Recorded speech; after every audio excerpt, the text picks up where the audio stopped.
اما بعد فاعوذ باللہ من الشیطان الرجیم بسم اللہ الرحمن الرحیم۔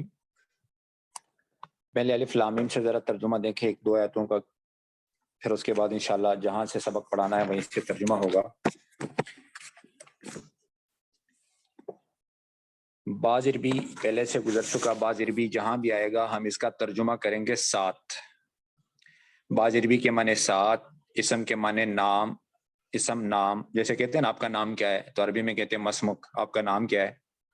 اللہ، اللہ اللہ کا نام ہے۔ الرحمن بہت بڑا مہربان، الرحیم نہایت رحم کرنے والا۔ دونوں میں رحمت کا لفظ ہے، رحمان میں بھی رحمت کا لفظ، رحیم میں بھی، بہت آسان ہے اردو میں بھی۔ الف لام میم اس کا معنی صرف اللہ کو معلوم ہے۔ ذالک عربی زبان میں 6 لفظ ہے جس کے ترجمے کے ساتھ وہ آتا ہے، تھوڑا فرق ہے لیکن 6 حرف ہے، یاد رکھنے ہوں گے۔ نمبر 1 ہوا، مرد کے لیے یعنی میل کے لیے، اور ہوا اور ہیا فیمیل کے لیے، جیسے ہی شی ہے انگلش میں، ہوا ہیا، ہوا ہیا، ہوا ہیا۔ اور نمبر 2 ذالک جو یہ آ رہا ہے وہ یہ مرد کے لیے ہے، اور تل کا جو ہے عورت کے لیے۔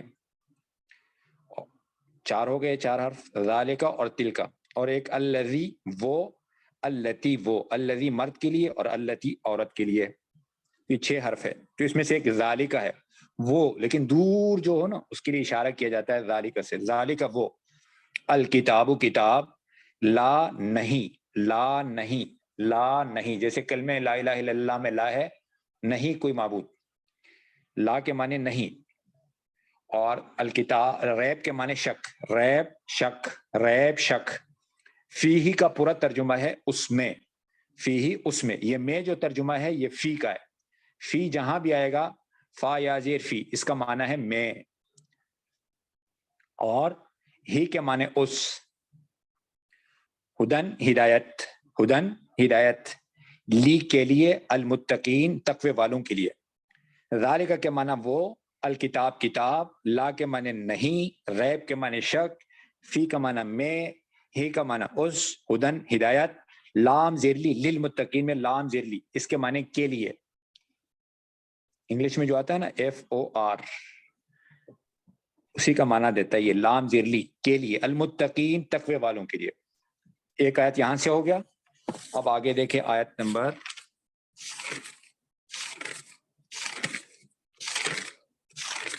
قرآن مجید کی آیت نمبر ہے 48 کے بعد۔ پہلے میں ترجمہ کرتا ہوں، پھر جہاں سے چھوڑا تھا وہاں سے انشاءاللہ پڑھاتا ہوں۔ 48 واو جہاں بھی آئے گا عربی زبان کے اندر، وَإِذْ نَجَّيْنَاكُمْ مِنْ آلِ فِرْعَوْنَ يَسُومُونَكُمْ سُوءَ الْعَذَابِ، یہاں سے ہمارا سبق ہے۔ واو جہاں بھی آئے گا عربی زبان میں اس کا ترجمہ ہم کریں گے اور کہیں اس کا معنی ہوگا قسم ہے، اور کہیں اس کا معنی ہوگا حالانکہ، 3 معنی کیے جاتے ہیں۔ وا کے معنی اور کبھی اس کا معنی قسم سے ہوگا، جیسے والشمس وضحاها والضحى واللیل اذا سجا، وہاں اس کا معنی کیا جائے گا والتین والزیتون، قسم ہے انجیر کی، والتین۔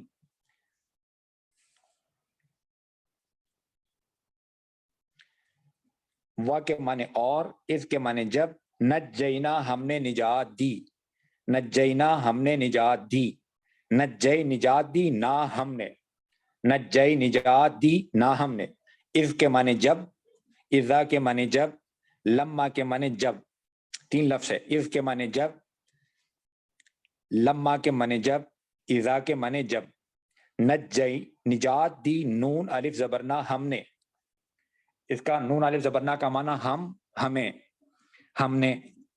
نجینا ہم نے نجات دی، کس سے نجات دی؟ کم تمہیں، کم تمہیں، کم تم کے معنی تم، کم کے معنی بھی تم اور تم کے معنی بھی تم، کم کے معنی بھی تم اور تم کے معنی بھی تم۔ نجی نجات دی نہ ہم نے کم تمہیں، من سے، ایک اور لفظ عربی میں آتا ہے عن سے، من سے، اور ایک دوسرا لفظ آتا ہے عن سے، آل فرعون، آل فرعون سے۔ آل کا لفظ استعمال ہوتا ہے ساتھ رہنے والے، ساتھ دینے والوں، آل فرعون سے۔ فرعون کا آگے بتاتا ہوں.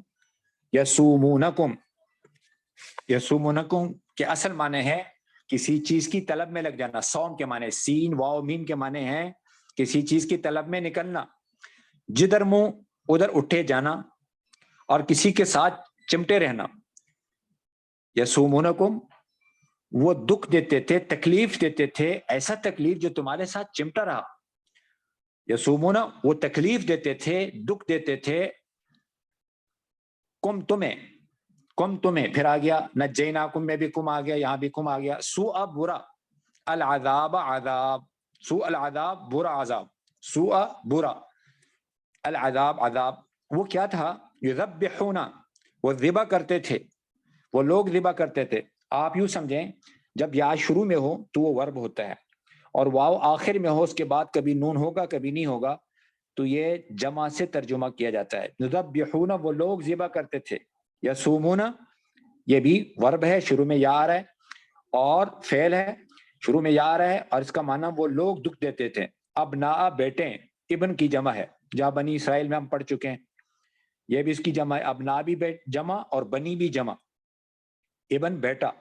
کم تمہارے، ابناکم تمہارے بیٹوں کو، یذبحون وہ لوگ ذبح کرتے تھے، ابناکم تمہارے بیٹوں کو. وا کے معنی اور، یستحیون زندہ چھوڑتے تھے، یستحیون وہ لوگ زندہ چھوڑتے تھے. نساء عورتیں، کم تمہاری، نساء عورتیں کم تمہاری. ویستحیون نساءکم اور وہ تمہاری عورتوں کو زندہ چھوڑتے تھے. و کے معنی اور، فی کے معنی میں، ذالکم وہ، یہ ذالکہ کی جمع ہے، ذالکم ذالکہ کی جمع ہے. وفی ذالکم اور اس میں، بلاء آزمائش، بلاء یہ جیسے اردو میں کہتے ہیں کیا بلا ہے، کیا مصیبت ہے. بلاء آزمائش، فتنہ، مصیبت. من سے رب پروردگار کم تمہارا، من سے رب پروردگار کم تمہارا، تمہارے رب کی طرف سے. عظیم بہت بڑا، عظیم بہت بڑا. و اور فی میں، ذالکم وہ اس میں، بلاء آزمائش، من سے ربکم تمہارے رب، تمہارا آ گیا پھر کم تمہارا رب پروردگار، من پھر آ گیا سے، عن سے، دو لفظ ہے عربی میں، عین نون زبر عن، اس کے معنی سے، اور من کے معنی سے. ربکم تمہارے رب، عظیم بڑا، یعنی بلاء عظیم بڑی آزمائش. یہ عظیم بلاء کی صفت ہے.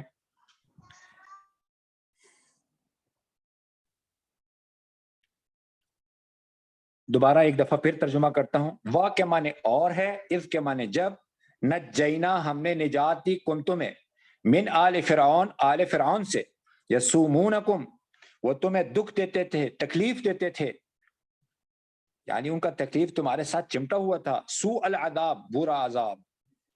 یذبحون ابناءکم وہ تمہارے بیٹوں کو ذبح کرتے تھے اور تمہاری عورتوں کو زندہ چھوڑتے تھے. ویستحیون نساءکم اور اس میں تمہارے رب کی طرف سے بڑی آزمائش تھی. وفی ذالکم بلاء من ربکم عظیم. بنی اسرائیل پر اللہ جل شانہ کی طرف سے انعامات کا ذکر اللہ نے پہلے فرمایا تھا، انعمت علیکم، میں نے تم پر انعام کیا. اب ان انعامات کی تفصیل بتا رہے. وہاں تو بتایا میں نے تمہارے پر انعام کیا، کیا انعامات کیے؟ پہلا انعام بتایا وَأَنِّي فَضَّلْتُكُمْ عَلَى الْعَالَمِينَ، میں نے تمام جہانوں والوں پر تمہیں فضیلت دی. نمبر 2، دوسرا انعام یہاں سے شروع ہے، وَإِذْ نَجَّيْنَاكُمْ، یہاں سے دوسرا انعام شروع ہے. لیکن اس سے پہلے گزشتہ سبق کے اندر ہم نے ایک بات چھوڑ دی تھی کہ اگلے درس کے اندر انشاءاللہ ہم اس کا تذکرہ کریں گے، وہ ہے شفاعت کا، کہ قیامت کے دن شفاعت، سفارش چلے گی کسی کی بھی یا نہیں. تو قرآن کی اس آیت سے تو معلوم ہوتا ہے کہ کوئی سفارش نہیں چلے گی. وَلَا يُقْبَلُ مِنْهَا شَفَاعَةٌ. اسی وجہ سے بعض ایسے فرقے گزرے ہیں جنہوں نے کہا کہ قیامت کے دن کسی کی بھی سفارش نہیں چلے گی. لیکن قرآن کی تفسیر کرتا ہے. القرآن یفسر بعضها بعضا. قرآن کی تفسیر کرنے میں پہلا طریقہ یہ ہے کہ قرآن کی تفسیر قرآن ہی سے کی جائے. دوسرا طریقہ یہ ہے، اس کے بعد کا درجہ یہ ہے کہ حدیث میں اس کی تشریح ہو تو اس کو لیا جائے. اور تیسرا طریقہ یہ ہے، یعنی تیسرا درجہ یہ ہے اقوال صحابہ کے اقوال کو، پھر تابعین، طب تابعین، پھر علماء کرام کے اقوال کو ہم لیتے ہیں۔ تو قرآن کی تفسیر کرتا ہے۔ اس آیت سے تو معلوم ہوتا ہے کہ کوئی سفارش نہیں چلے گی، کوئی شفاعت نہیں ہوگی، لیکن اللہ جل شانہ عم نوالہ نے حضور صلی اللہ علیہ وسلم کو جو مقام محمود عطا فرمایا، جو ہر اذان کی دعا کے بعد ہے، اللہم آت محمد الوسیلۃ والفضیلہ والدرجۃ الرفیعہ وابعثہ مقاما محمودا۔ حضور صلی اللہ علیہ وسلم کو اللہ نے قرآن میں فرمایا تہجد کی نماز کا اہتمام کرو گے تو آپ کو مقام محمود ملے گا۔ ومن اللیل فتہجد بہ نافلۃ لک عسیٰ ان یبعثک ربک مقاما محمودا۔ تو جو آدمی تہجد کی نماز پڑھنا، اللہ پاک مجھے بھی توفیق عطا فرمائے، آپ کو بھی توفیق عطا فرمائے۔ حضور صلی اللہ علیہ وسلم کو اللہ پاک نے فرمایا آپ کو مقام محمود یعنی شفاعت کا مقام ملے گا جب آپ تہجد کا اہتمام کرو گے۔ وَمِنَ اللَّيْلِ فَتَهَجَّدْ بِهِ نَافِلَةً لَكَ عَسَىٰ أَن يَبْعَثَكَ رَبُّكَ مَقَامًا مَحْمُودًا، 15ویں پارے کے اندر سورۃ اسراء کے اندر ہے۔ اور اسی طریقے سے اللہ جل شانہ نے حضور صلی اللہ علیہ وسلم سے فرمایا کہ آپ رات کو لمبی تسبیح کیا کریں، سجدہ، وَمِنَ اللَّيْلِ فَاسْجُدْ لَهُ وَسَبِّحْهُ لَيْلًا طَوِيلًا۔ حضور صلی اللہ علیہ وسلم رات کو اتنے کڑے ہوتے تھے کہ آپ کے پاؤں مبارک پر ورم آ جاتا تھا، اور اللہ کو ترس آیا۔ اللہ نے حضور صلی اللہ علیہ وسلم سے قرآن میں فرمایا اے میرے حبیب میرے سامنے کم کڑے ہو جایا کرو، یا ایھا المزمل، رات کو قم اللیل الا قلیلا، آدھی رات، نصفہ یا اس سے زیادہ، او انقص منہ قلیلا، یا تھوڑا زیادہ کرو، او زد علیہ، ٹھہر ٹھہر کر قرآن پڑھنا، ورتل القرآن ترتیلا، قرآن میں۔ اور صحابہ کی صفات میں سے ایک صفت یہ بھی تھی، اللہ نے قرآن میں بتایا کہ رات کو بہت کم سوتے تھے، میرے اور آپ کی طرح موبائل پر لگ کر نہیں، فرمایا وہ رات کو عبادت میں گزارتے تھے۔ کانوا قلیلا من اللیل ما یہجعون، سورۃ زاریات میں 26ویں پارے کا آخری صفحہ، آخری صفحے میں یہ آیت ہے کہ صحابہ رات کو بہت کم سوتے تھے، اور سورۃ الف لام میم سجدہ میں کہ ان کے پہلو ان کی خوابگاہوں سے الگ رہتی تھی، تتجافی جنوبہم عن المضاجع، یہ اپنے رب کو خوف اور امید کے ساتھ پکارتے ہیں، یدعون ربہم خوفا وطمعا۔ اور تیسرے پارے کے اندر سورۃ آل عمران کے اندر اللہ پاک نے متقی انسان کی 5 نشانی بتائی، متقی انسان کی 5 نشانی، ان میں سے ایک نشانی کیا ہے؟ الصابرین، صبر کرنے والے، والصادقین، سچ بولنے والے، والقانتین، اور اللہ کی طرف اطاعت کرنے والے، اور اللہ کے راستے میں مال لگانے والے، والمنفقین، اور سحری کے وقت استغفار کرنے والے، یعنی والمستغفرین بالاسحار۔ رحمان کے بندوں کی صفات اللہ نے قرآن میں بتائی کہ رحمان کے بندے وہ ہوتے ہیں جو رات کو سجدہ اور قیام میں گزارتے ہیں، والذین یبیتون لربہم سجدا وقیاما۔ تو مقام محمود جو اللہ پاک حضور صلی اللہ علیہ وسلم کو عطا فرمایا ہے، اس پر ہمارا یقین ہے کہ حضور صلی اللہ علیہ وسلم شفاعت کریں گے۔ تو نمبر 1 ہو گیا کہ آپ صلی اللہ علیہ وسلم کو اللہ نے مقام محمود عطا فرمایا۔ مقام محمود قیامت کے دن جب سارے انسان میدان محشر میں جمع ہوں گے، سارے انسان آدم علیہ السلام کے پاس جائیں گے، آدم علیہ السلام کہیں گے کہ میں نے درخت سے کھایا تھا، لہٰذا آپ نوح علیہ السلام کے پاس، نوح علیہ السلام، ابراہیم علیہ السلام، موسیٰ علیہ السلام، عیسیٰ علیہ السلام سے ہوتے ہوئے آخر میں حضور صلی اللہ علیہ وسلم کے پاس آئیں گے، اور حضور صلی اللہ علیہ وسلم فرماتے ہیں میں سجدے میں گروں گا، آخر الساجدہ، حدیث کے الفاظ ہے، جیسے الفاظ ہے۔ پھر اس کے بعد حضور صلی اللہ علیہ وسلم نے فرمایا مجھے اللہ پاک ایسے اپنی تعریف کے کلمات الہام فرمائیں گے، فَيُلْحِمُنِ الْمَحَامِدِ، جو ابھی مجھے معلوم نہیں، لم تحضر الان، بخاری کی روایت میں، ابھی مجھے معلوم نہیں، وہ الفاظ میں اللہ کی تعریف کروں گا تو اللہ پاک فرمائیں گے اپنا سر اٹھائیے، ارفع راسک، مانگ جو مانگنا ہے تجھے دے دیا جائے گا، سل توتا، جس کی تو شفاعت کرنا چاہے اس کی شفاعت کر، تیری شفاعت قبول ہوگی، واشفع تشفع۔ اور قرآن میں اللہ نے حضور سے فرمایا تجھے اتنا دوں گا کہ تو راضی ہو جائے گا، وَلَسَوْفَ يُعْطِيكَ رَبُّكَ فَتَرْضَىٰ۔ تو حضور صلی اللہ علیہ وسلم نے فرمایا اللہ کی قسم میں اس وقت تک راضی نہیں ہوں گا، واللہ لا ارضا، جب تک میرا ایک امتی بھی جہنم میں ہوگا، اس وقت تک راضی نہیں ہوں گا۔ حضور صلی اللہ علیہ وسلم کا مقام دیکھیں، فرمایا میدان محشر لگے گا، حضور صلی اللہ علیہ وسلم میری آپ کی وجہ سے جنت میں تاخیر سے۔ صحابی نے کہا یا رسول اللہ، جنت میں آپ سے ملاقات، میدان محشر میں ملاقات کہاں ہوگی؟ بولا 3 جگہوں پر ہوگی، پل صراط پر سب سے پہلے کہیں میرا امتی گر نہ جائے، اور میزان پر، پھر حوض کوثر پر،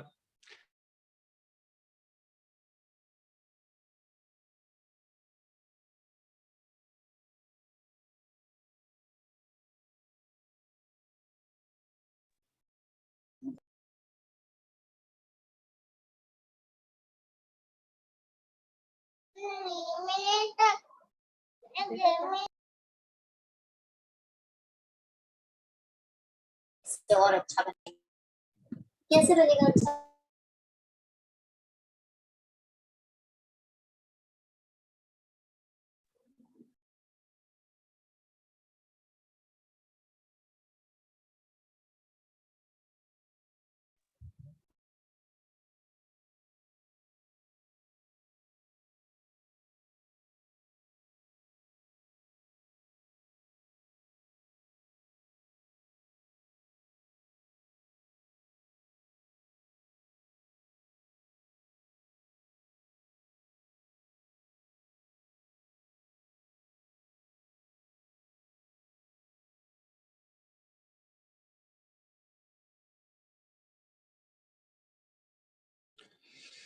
حضور صلی اللہ علیہ وسلم کے پاس ایک تخت آئے گا، لائن کٹ گئی، معذرت چاہتا ہوں، پتہ نہیں کیسے کٹ گئی بیچ میں۔ حضور صلی اللہ علیہ وسلم کے پاس ایک تخت اللہ پاک بھیجیں گے، اے میرے حبیب آپ اس پر تشریف لائے۔ حضور صلی اللہ علیہ وسلم صرف ہاتھ رکھیں گے، بولا ابھی میری امت کے سوال جواب پورے نہیں۔ اللہ پاک ہمیں حضور صلی اللہ علیہ وسلم کے آنکھوں سے بہنے والے آنسوں کے طفیل ہماری مغفرت فرمائے۔ ہم تو اس کا کوئی بدلہ نہیں دے سکتے، جنہوں نے کھڑے ہو کر کے اس امت کے ظالموں کو بھی اللہ پاک سے معاف کرایا۔ پھر اس کے بعد حدیث کے اندر آتا ہے، حضور صلی اللہ علیہ وسلم نے فرمایا میں ایک مرتبہ سجدے میں گروں گا تو اللہ پاک فرمائیں گے شفاعت کر۔ فرمایا پہلے نمبر پر جو کے دانے کے برابر جس کے دل میں ایمان ہے جاؤ سے نکلواؤ، پھر میں جاؤں گا، پھر کہیں گے رائی کے دانے کے برابر دوسری دفعہ سجدے میں گروں گا، بخاری کی روایت میں، پھر اٹھوں گا، پھر کہیں گے جاؤ جس کے دل میں رائی کے دانے کے برابر، وزن کے برابر، مثقال حبۃ خردل من ایمان، ان کو بھی جہنم سے نکال۔ پھر اس کے بعد تیسرے نمبر پر پھر سجدے میں گر پڑوں گا، پھر اللہ پاک فرمائیں گے ادنا ادنا ادنا، اس سے بھی ذرے سے بھی کم کم کم، یعنی جس کے کوئی گنتی میں نہیں آ سکتا، اتنا بھی ایمان ہو اس کو بھی۔ چوتھی دفعہ جب میں سر اٹھاؤں گا تو اللہ پاک فرمائیں گے میری عزت کی قسم تو عزتی، میری جلال کی قسم و جلالی، ہر اس آدمی کو جہنم سے نکالوں گا جس نے کلمہ پڑھا ہوگا۔ لَأُخْرِجَنَّ مَنْ قَالَ لَا إِلَهَ إِلَّا اللَّهُ، لا الہ الا اللہ پڑھنا کتنی بڑی بات ہے، مسلمان ہونا کتنی بڑی بات ہے۔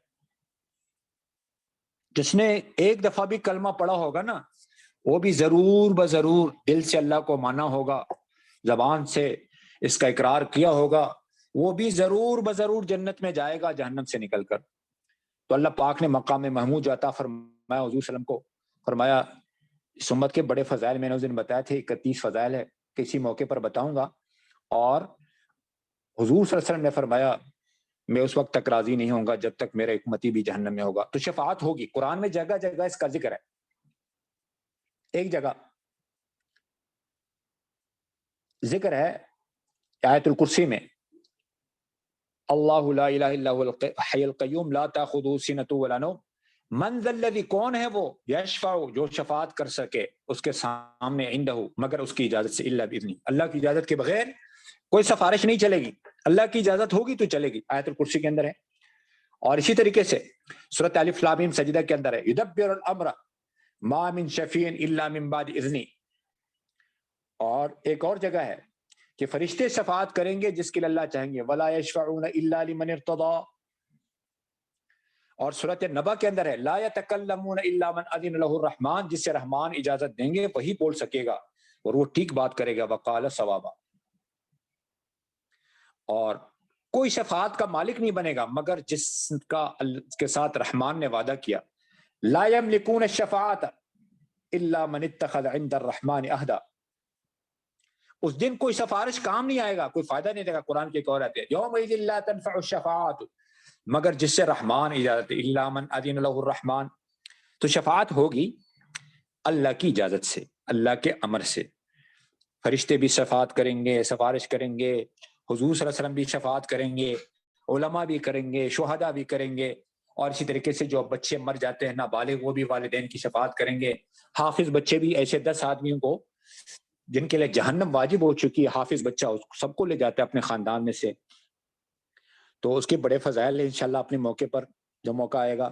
پھر اس آیت کا مطلب کیا ہے کہ اس آیت میں بتایا جا رہا ہے کہ اس دن شفاعت قبول نہیں کی جائے گی. اس کا مطلب کیا ہوگا؟ اس کا مطلب یہ ہے کہ یہ کافروں سے یعنی یہود سے متعلق ہے. وہ کہتے تھے ہمارا آبا و اجداد ہماری سفارش کریں گے, ہم جو مرضی کر لے, ایمان لائے نہ لائے, نبی آخر الزمان کو مانے نہ مانے, ہماری سفارش ہوگی. جیسے پہلے آگے آئے گا, وہ کہتے تھے کہ بھائی ہم اگر آگ میں بھی گئے نا تو چند دن کے لیے جائیں گے. لن تمسنا النار الا ایاما معدودا. ہمارے آبا و اجداد ہمارے کام نہیں بھائی, ایمان بنانا, عمل کرنا. حضور صلی اللہ علیہ وسلم نے اپنی بیٹی سے کہا کہ یہ حساب کتاب کا ہے, اگر ہے قبر, جیسے اعمال ویسے حساب کتاب ہوگا. آگے یہ میں نے آپ کو بتایا. تو اس نمبر 1 کے یہود سے متعلق ہے لہذا. اور نمبر 2 اس میں جو شفاعت کی نفی ہے, چونکہ شان نزول کا اعتبار نہیں ہوتا, عمومی الفاظ کا اعتبار ہوتا ہے کہ فلاں موقع پر نازل ہوئی تھی تو اسی موقع کے ساتھ خاص ہے, ایسا نہیں. قرآن کے عمومی الفاظ میں جو ترجمہ آ رہا ہے کا سفارش نہیں ہوگی, یعنی کن کے لیے؟ کفار کے لیے, نہ کہ مومنین کے لیے. مومنین کے لیے ہوگی, مومنین کے لیے ہوگی, مومنین کے لیے ہوگی.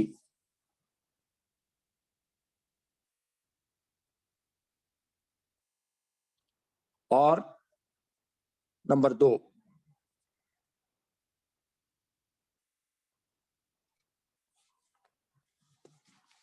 آگے دوسرا انعام جو شروع ہوا وہ اذ نجیناکم, یہ تذکیر بایام اللہ, یعنی اللہ پاک جو قرآن میں ہمیں واضح نصیحت کرنا چاہتے ہیں 4 طریقوں سے, یہ یاد رکھنا ہے اپنے. نمبر 1 اللہ کی آیتوں کو بیان کر کے, قدرت کی نشانیاں. نمبر 2 نعمتوں کو بیان کر کے. نمبر 3 پچھلے نبیوں کے قصے سنا کر. اور نمبر 4 آخرت کا تذکرہ کر کے, جنت جہنم کا تذکرہ کر کے. 4 طریقوں سے انبیاء علیہ السلام نے اپنی قوموں کو دعوت دی ہے, تبلیغ کی ہے. نعمتوں کا ذکر, قدرتوں کا ذکر, آیات. اور نمبر 3 جنت جہنم کا ذکر, مرنے کے بعد زندگی, قبر, حشر, جنت جہنم, پل صراط. نمبر 4 گزشتہ قوموں کی واقعات سنا کر. تو اللہ پاک بھی ہمیں قرآن میں گزشتہ قوموں کے واقعات سنانا چاہتے ہیں. پہلا قصہ گزر گیا آدم علیہ السلام کا, جو سب سے پہلے انسان تھے, کہ ماننے پر کیا ہوا, اور جب لغزش ہوئی, خطا ہوئی, پھر اس کا انجام کیا ہوا. ٹھیک ہے, تو جنت سے نکالا گیا, اور پھر اس معافی بھی ہوئی, تلافی بھی ہوئی, سارا کچھ ہو کر کے اب فرمایا دوبارہ جنت میں نہ جانا چاہتے ہو تو میری اتباع کرنی ہوگی. یہاں سے تذکیر بایام اللہ, یعنی گزشتہ قوموں کی واقعات سنا کر. دوسرا انعام ہے وَإِذْ نَجَّيْنَاكُمْ مِنْ آلِ فِرْعَوْنَ. پہلے نمبر پر آپ کو سمجھنا ہوگا موسیٰ علیہ السلام, موسیٰ لفظ کا معنی کیا ہے؟ اس کا معنی ہے درخت اور پانی. عبرانی زبان کا لفظ ہے درخت اور پانی. چونکہ موسیٰ علیہ السلام صندوق میں ملے تھے آسیہ کو اور فرعون کو. آواز آ رہی نہیں؟ تو آسیہ کو علیہ السلام کو اور فرعون کو ملے تھے پانی اور درخت کے ساتھ, اس لیے ان کا نام موسیٰ پڑ گیا عبرانی زبان. بعد کا موسیٰ کا معنی عربی میں بلیڈ کے ہیں, جس استرا کے, جس سے سر بال صاف کیے جاتے ہیں. اور فرعون کون ہے, اس کا نام کیا تھا, پہلے میں یہ بتانا چاہ رہا ہوں. پھر اترو, پھر جاؤ, پھر چڑھو. اور کیا, میں ہی تھک جاتی ہوں. میں نے یہ آوازیں آ رہی ہیں آپ لوگوں کی؟ ہاں بھیا وہ تو بچوں کو پڑھانا ہے تو آپ ایسے ہی لوگوں ہوگا۔ کی آوازیں آ رہی ہے کلاس میں، اپنے مائک ذرا بند کر لو، ہاں مائک بند کر لو، بڑی مہربانی ہوگی۔ بلکہ اللہ کا شکر ہے کہ قریب ہے ہمارے تو ہاں۔ بہت دور نہیں ہے۔ قرآن مجید کے اندر اللہ جل شانہ نے فرعون کے واقعات کو بیان فرمایا۔ موسیٰ علیہ السلام کا قصہ قرآن کے 29 پاروں میں یا 28 پاروں میں، 28-29 پاروں میں موسیٰ علیہ السلام کا قصہ ہے، اور فرعون، موسیٰ علیہ السلام اور فرعون کا۔ ایک سوال تو یہ کہ قصہ بار بار کیوں ہے؟ دوسرا سوال یہ کہ فرعون نام تھا، لقب تھا؟ تو آپ کو میں بتانا چاہ رہا ہوں، فرعون مصر کے ہر بادشاہ کا نام، مصر کے ہر بادشاہ کو فرعون کہا جاتا تھا۔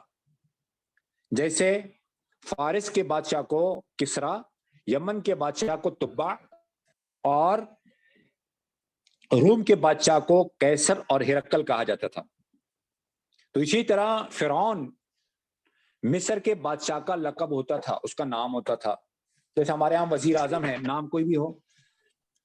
اسی طرح سے اس زمانے میں جو مصر کا بادشاہ بنتا تھا اس کا نام فرعون ہوتا تھا، لقب۔ لیکن اس فرعون کا نام کیا تھا؟ تو اس میں 3 اقوال ہے۔ نمبر 1 مصعب بن ریان، نمبر 2 ولید بن مصعب، نمبر 3 قابوس۔ یوسف علیہ السلام کا جو فرعون تھا زمانے میں، مصر کا جو بادشاہ تھا، اس کا نام تھا ریان بن ولید۔ اس کا نام تھا مصعب بن ریان جو موسیٰ علیہ السلام کے زمانے کا تھا، یا دوسرا قول ہے ولید بن مصعب، تیسرا قول ہے قابوس۔ یہ تو پہلی بات ہو گئی۔ دوسری بات ہو گئی کہ موسیٰ علیہ السلام کا قصہ بار بار قرآن میں کیوں آتا ہے؟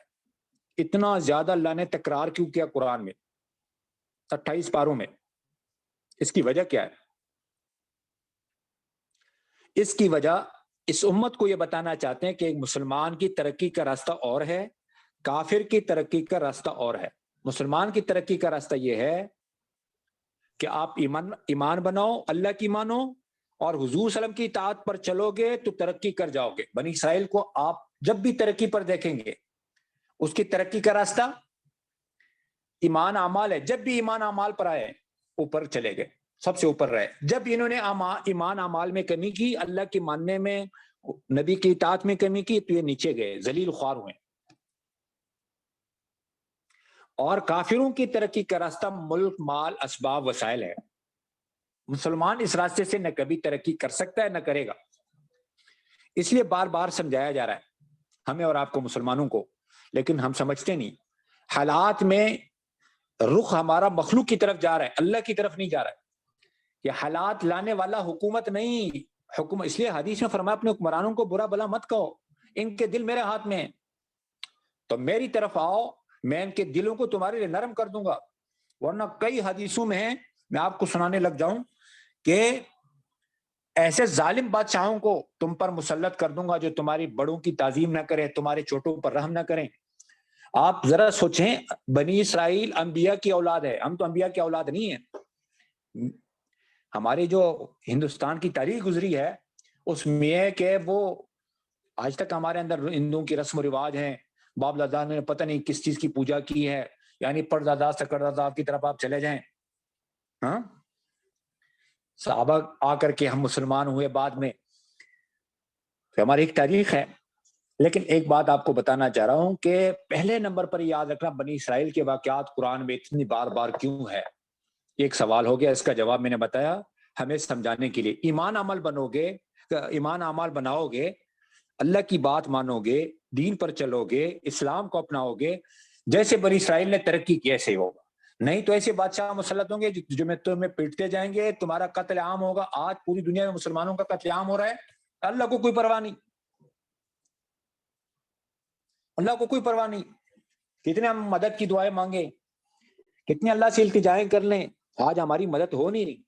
اس کی وجوہات ہے، میں بتاتا رہوں گا انشاءاللہ، اس تفصیل میں نہیں جانا چاہتا اس کی۔ نمبر 2 میں آپ کو ایک اور بات بتا دوں، تبلیغ مسلمانوں کے لیے ہے یا کافروں کے لیے؟ سوال یہ موسیٰ علیہ السلام کے قصے سے سمجھایا جا رہا ہے، یہاں سے جو قصہ شروع ہو رہا ہے۔ ہم سمجھتے ہیں کہ تبلیغ صرف کافروں کے لیے ہے، مسلمانوں کا تبلیغ سے کیا تعلق؟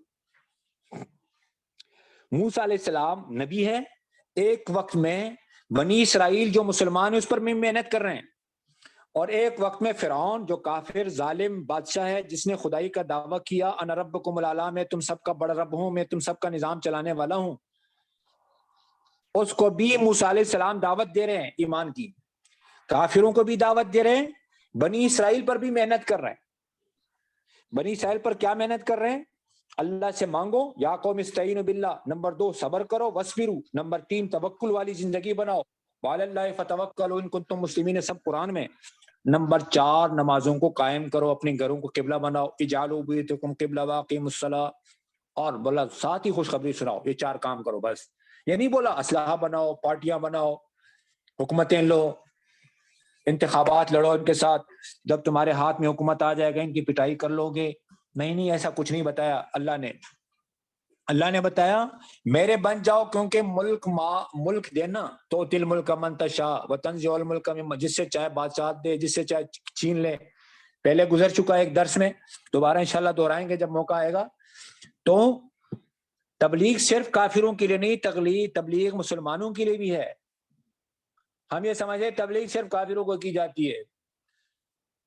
اللہ نے اکثر نبیوں کو جو قرآن میں بتایا بھیجا ہے وہ کافروں کے پاس نہیں، وہ ان مسلمانوں کے پاس بھیجا ہے جو دین کے راستے سے ہٹیں۔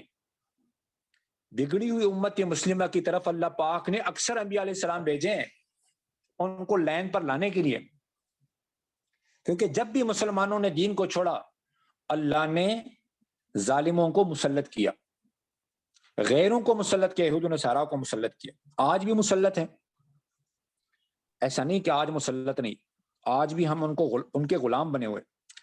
تو کہنے کا مقصد میرا یہ ہے کہ موسیٰ علیہ السلام کا قصہ 28 پاروں میں کیوں ہے، مجھے اور آپ کو سمجھانے کے لیے کہ میں مسلمانوں پر بھی محنت کرو گے، کیونکہ آج مسلمان اسلامی زندگی سے محروم ہے۔ آج مسلمان مرد، عورت، بچے، بوڑھے، جوان، لڑکے، لڑکیاں 100% اسلامی زندگی سے ہم معروم ہیں، اور کافر اسلام سے معروم ہے۔ ہم کیا چاہتے ہیں؟ مسلمان، ہر مسلمان 100%، کیونکہ قرآن میں مطالبہ ہے، اللہ کا حکم ہے، پورے اسلام میں داخل ہو جاؤ، یا ایھا الذین آمنوا ادخلوا فی السلم کافہ۔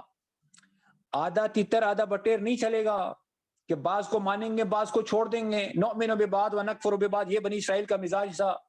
اس دین کو لو جس سے ہماری خواہش نہیں ٹوٹتی، اس دین کو چھوڑ دو۔ قرآن میں جو ایسا کریں گے، افتؤمنون ببعض الکتاب، تم ایمان لاؤ گے بعض کتاب پر، بعض کا انکار کرو گے، کفر کرو گے، وتکفرون ببعض، جو ایسا کرے گا فما جزاء من یفعل ذلک منکم، اس کا بدلہ کیا دیں گے؟ ان کے لیے رسوائی دنیا میں، اولئک لهم خزي فی الدنیا، اور آخرت میں دردناک عذاب ہے، ولہم فی الآخرۃ عذاب شدید ولعذاب الآخرۃ اشد ولعذاب الآخرۃ اشد وما اللہ بغافل عما تعملون، اللہ تمہارے اعمال سے غافل نہیں، بے خبر نہیں۔ آج بھی ہم کیا کر رہے ہیں؟ بھائی جو مرضی کا دین اس کو کرو، جو مرضی کے خلاف ہے وہ چھوڑ دو۔ نہیں، اللہ کا مطالبہ کیا؟ ادخلوا فی السلم کافہ، فرمایا پورا دین ہوگا 100%، تو اللہ کی طرف سے رحمتوں کی برسات ہوگی، اور آدھا دین ہوگا تو اللہ کی طرف سے مصیبتوں کی بارشیں ہوں گی۔ آج مصیبتیں ہر طرف، فرعون کے زمانے میں بھی طوفان آیا، سیلاب آیا، قرآن میں ارسلنا علیہم الطوفان، ٹڈی کا عذاب آیا، ہمارے گاؤں میں پچھلے سال میں آیا، پورے پاکستان میں آیا، والجراد، پلوں میں کمی، ہمارے گاؤں میں سرسبز باغات لوگوں نے نکال دیے۔ وَلَقَدْ أَخَذْنَا آلَ فِرْعَوْنَ بِالسِّنِينَ، پانی نیچے چلا گیا۔ قُلْ أَرَأَيْتُم إِنْ أَصْبَحَ مَاؤُكُمْ غَوْرًا فَمَن، اللہ کہتے ہیں میں پانی نیچے لے جاؤں، کوئی ہے اوپر لائے؟ 800-900 فٹ پہ پانی ہے، ٹیوب ویل کا نظام۔ فَمَن يَأْتِيكُم بِمَاءٍ مَّعِينٍ، سرسبز باغات کہسالی کی وجہ سے، پانی نیچے جانے کی وجہ سے، بجلی نہ ہونے کی وجہ سے۔ آگے